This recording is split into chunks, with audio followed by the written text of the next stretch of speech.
Hello guys, and welcome back to another cold episode. On today's episode, as you can tell by the title and the thumbnail, I am taking a look at Despia once again, pure Despia. The reason being is because this is the deck that I used to get to Diamond. Not Diamond 1, just Diamond. I haven't really been able to play the game as much because I did get sick, so I just couldn't really play the game as much, just too tired.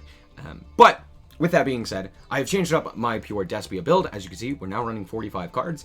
And it has a lot more going second options. Now, with this in mind, I noticed a few things. One, I was having major issues dealing with DPE. And two, I was having major issues dealing with just like not winning the coin flip and end up going second.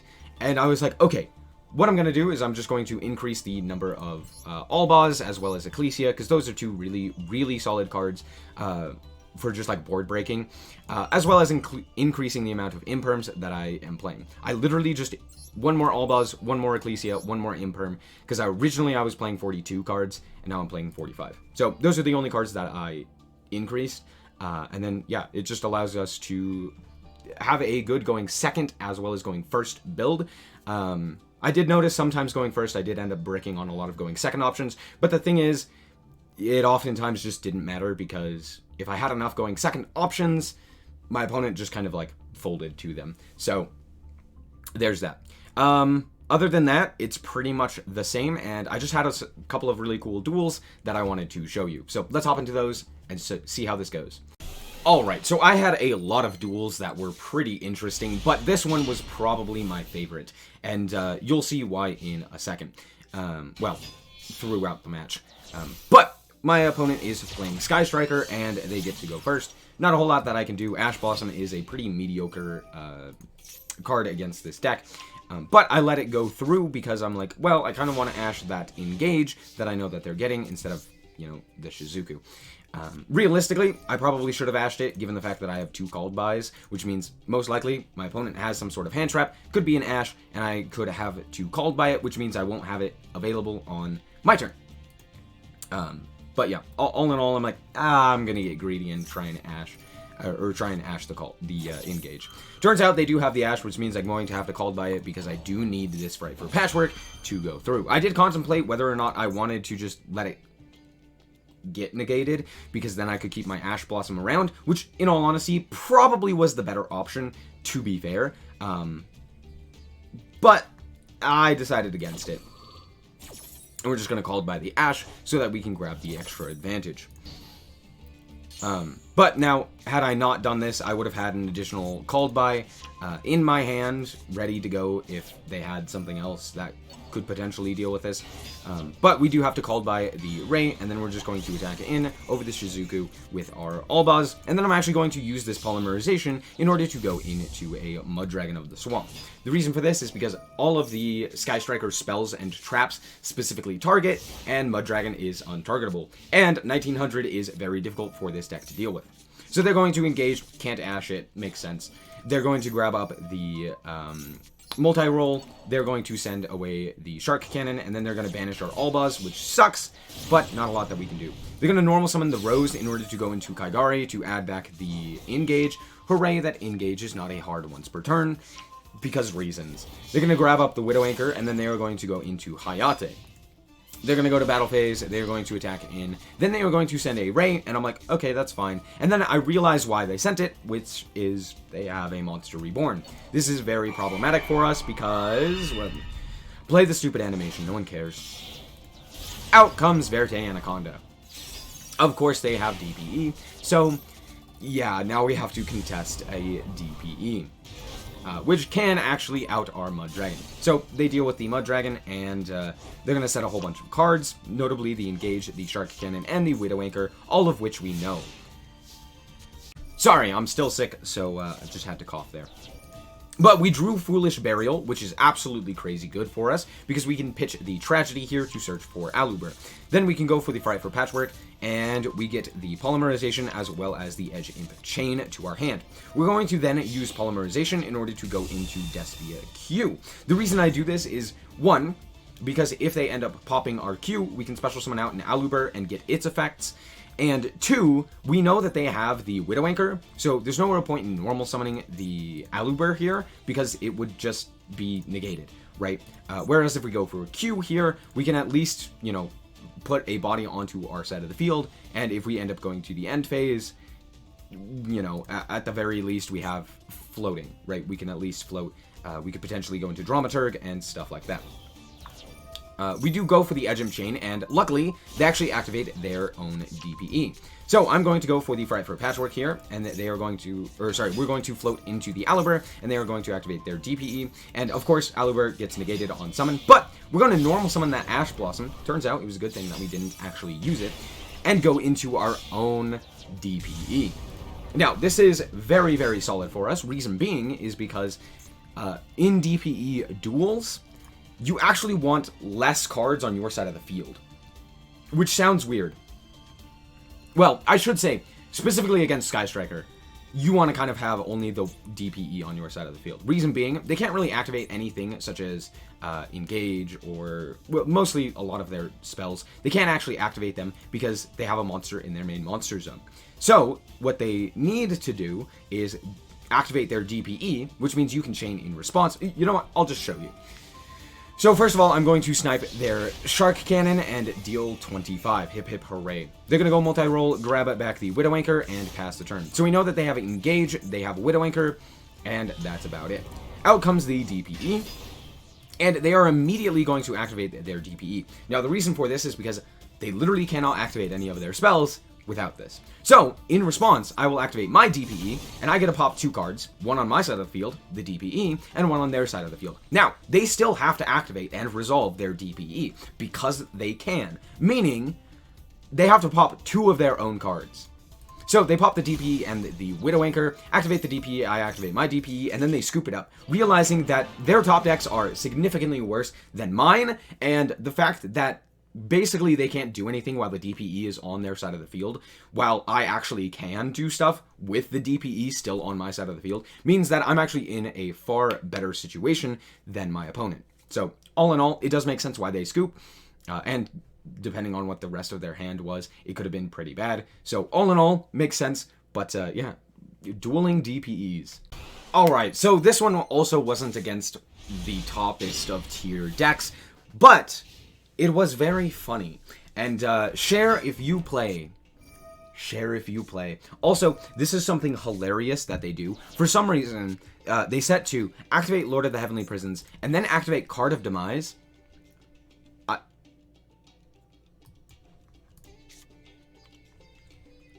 I don't know why they do this. I genuinely don't. I think the idea was, I'll activate the Lord of the Heavenly Prisms, and then I'll be able to special summon it, right? Because I'm going to activate one of these set cards. However, you literally cannot special summon the turn you activate Card of Demise. So goodbye? Anyway, they have Terraforming, so of course they're going to grab Necro Valley, and all of a sudden I'm like, oh no, what do? I drew Branded in red. Granted, I also drew Aluber, but I drew Branded in red. That's not very good. Okay. They're going to activate the Necro Valley and pass the turn, discarding 2 cards. I draw Ash Blossom right on time. I love to see it. So we're going to go Branded Opening, and I'm actually going to pitch our Called By, because it's literally doing nothing. And at this point, I'm actually going to special summon the Ad Libitum. Reason being, it is 2,000 defense, and since I'm specialing it off of the Branded Opening, I kind of need something that can not die to Heretic. So I'm going to activate the Aluber, and they are going to go for Dogmatic Punishment. Ouch! Okay, sounds good. I'll grab Theater. I don't know why I grabbed Theater here. Realistically, I should have just grabbed another Branded Opening. But I didn't. I grabbed Theater. And then I do another dumb thing, and I set Branded in red, as if it's going to do something. It literally does nothing. So, don't know why I did this. I am dumb. They activate their Necro Valley Throne, to which I say, no, no, no. None of that. And I know for a fact that this set card is a Judgment. The reason that I know this is because of delays.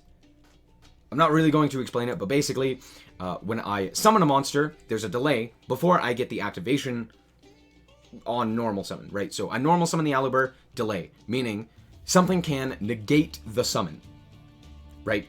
Now, when the effect happens, nothing is activatable, meaning it's Judgment. Because Judgment specifically negates summons, but it does not negate effects of monsters. It also negates spells and traps, and yeah, there's that. So that's how I know. They're going to go and deal 18, to which I will cry. But during the end phase, we're going to activate this branded opening in order to special summon out a Dramaturg. Now, for some reason, this is literally the only way for them to not die. Because a 3,000 attack point monster is like impossible for Gravekeepers to actually beat. So I don't know why they didn't Judgment there. They should have, but they didn't. Because they're dumb. Anyway, so we get Dramaturg, and at this point, the game is basically over. I'm just going to keep attacking into them, and given the way that most Gravekeeper decks work nowadays, they're not playing things like Spy or Guard or anything like that. It's literally just Commandant and Heretic, and then a whole bunch of stall cards. And I drew Foolish Burial, which means that I can get another Aluber to my hand. You might be wondering, why Aluber? Why not Dramaturg? Or something like that. Well, that's why. We can grab up the third branded opening, which could potentially get me another Dramaturg. And at this point, because my opponent still hasn't activated their Judgment, I basically just win. So during the end phase, I'm going to activate the branded opening, and they surrender. Also, their name is Jinzo, which is just so fitting. Alright, so the reason I'm showcasing this duel is because it's actually very interesting. First of all, I drew no hand traps, because of course I didn't. But I did draw Fusion Destiny, which is very nice. Now, my opponent is playing Spirals, which means they are going to stack the top of the deck, and it's going to be really annoying. Look at that. They stacked Dasher to the top of my deck. Oh, how fun. Anyway, they're going to go for Spiral, Shenaniganry, and they're going to special summon out their Helix. They're going to go for Quick Fix. Quick Fix is going to add Big Red. Big Red is going to special summon out your boy, the level 1. They're going to go for Princess Sprite. And of course, they get called by off the top. I don't think they stacked the deck. I think they just got lucky. I don't remember them stacking the deck in any instance. So, yeah, just draw a called by. It's fine.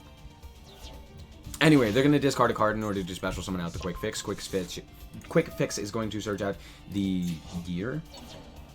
Last Resort. And then they're going to special summon out the Super Agent by banishing the trap. Then they're going to go for Cerberus for reasons. I don't know why they did this. But they will equip the Last Resort onto the Double Helix. Set 1, which is a called by. Shuffle back a card and pass the turn. I don't know what their plan was, but it's really annoying that I drew Dasher. However, it doesn't really matter. We're going to go for Patchwork here.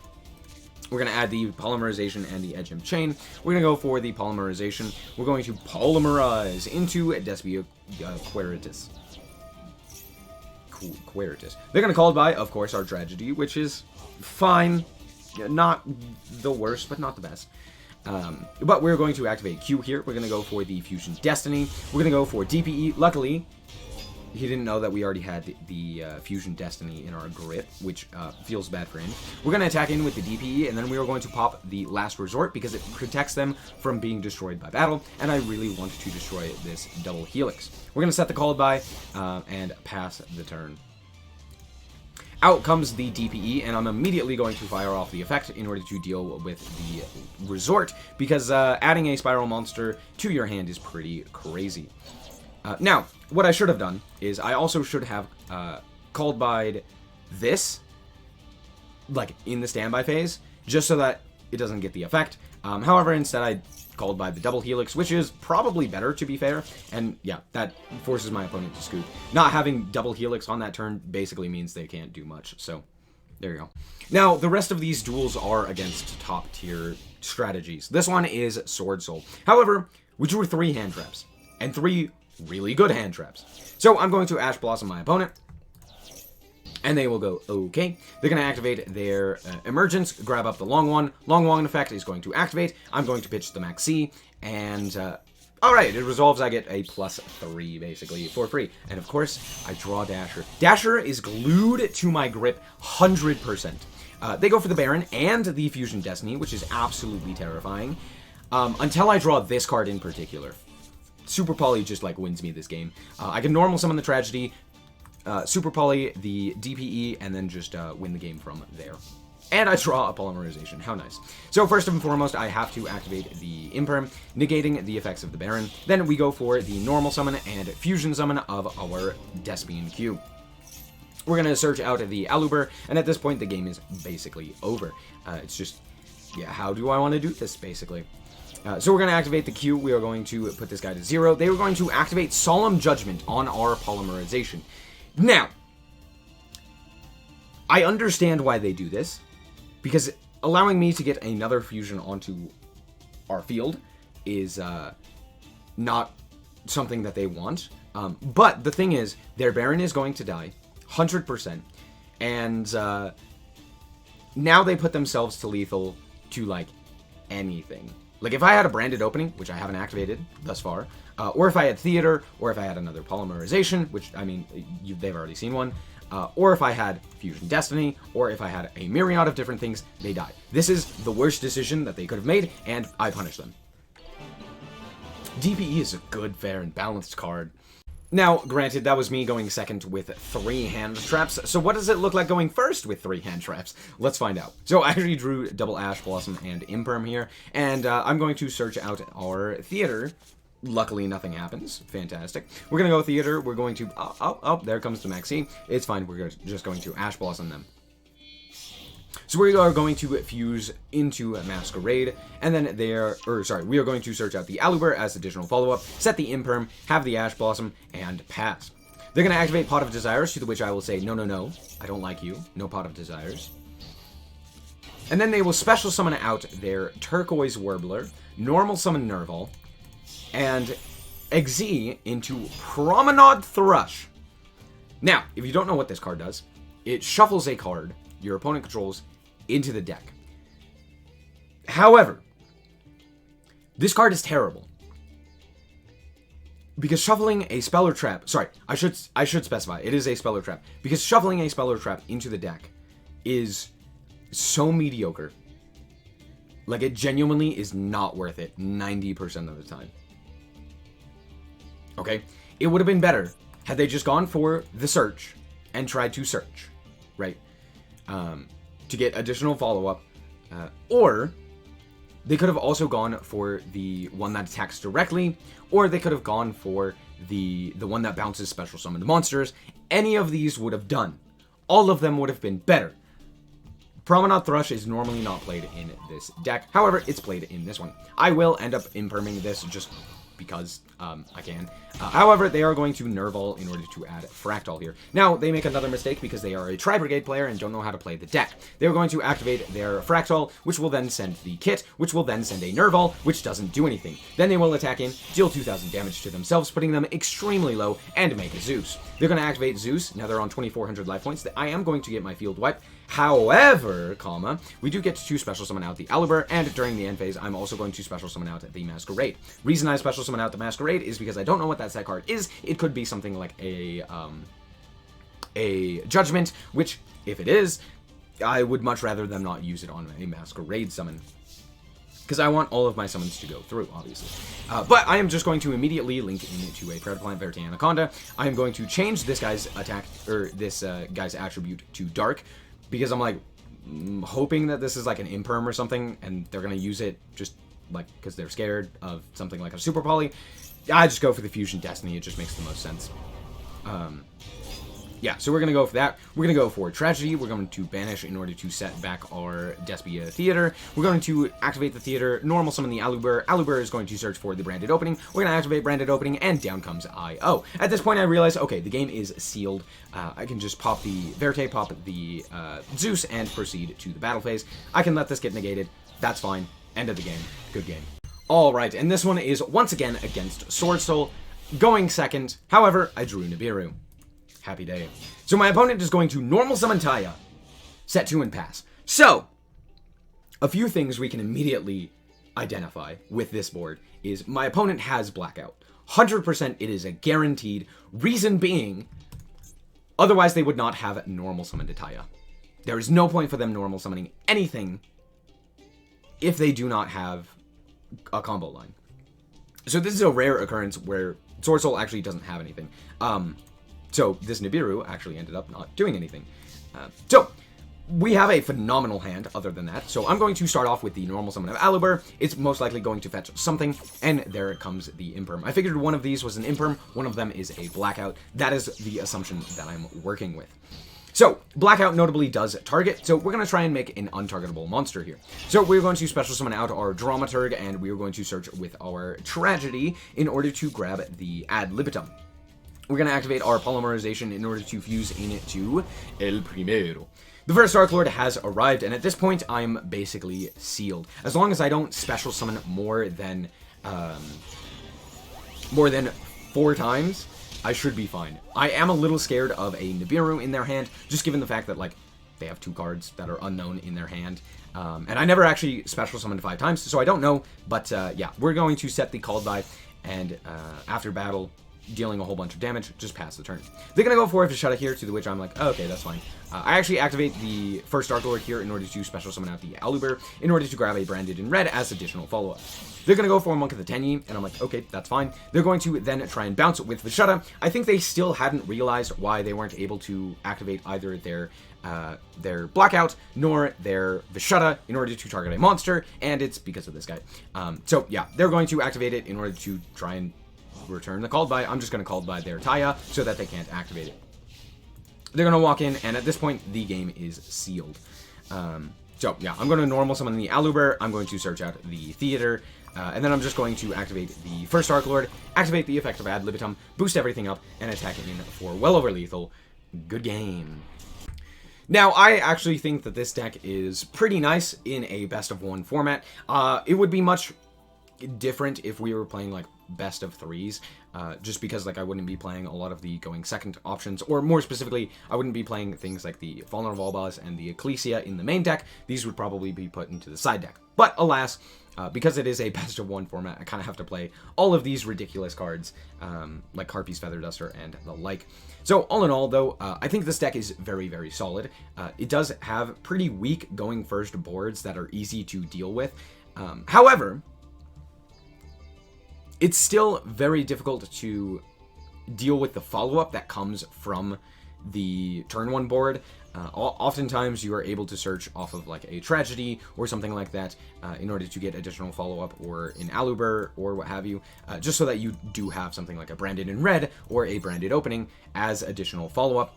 Or potentially you have a Q on your side of the field, or a way to summon Q in order to special summon out an Aluber or what have you. So all in all, while the turn 1 boards aren't anything too great, if you play a bunch of hand traps, as well as just like super polys and called bys and the like, it's still not bad.